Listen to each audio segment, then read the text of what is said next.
Tilay. Ay, hindi ako Nagtitilay. Ito lang, ganito lang. Kasing kalago eh. O, di ba? Kasing kalago. Layas, tabi. Next. Ang sumumal niya. Ay, Ako di ako no. Tignan niyo po, bawakan niyo. Take yung doggy pa niya. Basta maalis lang yung ano, ma'am.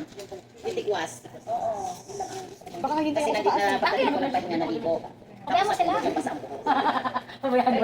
Ay, yung sila ino. Pag nagay ka, ganyan ka. Ayan, ganyan kami lang yun. Ganoon. Paano lang. Okay lang. Oo, basta naalis yung tigwas. Oo, yes. Kantahan mo yan eh.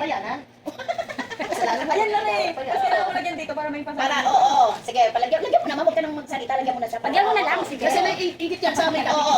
Wala ka kasi mo to. Sige ka ito. Ay, hindi kaya muna pag-aralan niya. O sa Pag-aralan graduation. niya Kaya eh. yung chining. Chinikay, lilimakan niya na pag-aralan mo eh. Yung gusto niya pero wala man siyang pang-makeup. Oo, yung wala, yung manghihirap. Wala naman yung na-stress sa makeup. Yan ang pinagawa sa ako. Dapat tiyak ko. Pwede lang. Ayan, lagyan na may kulay na yung ano. Oo, ano pa? Kaya maglagay ka dito ng ano. Ikaw na magsagay. Ikaw na ano. Eh, wala kami. Parang pulbo or... Apple go. O, mamaya sa konsuelo lang na siya. Salamat. Tignan mo.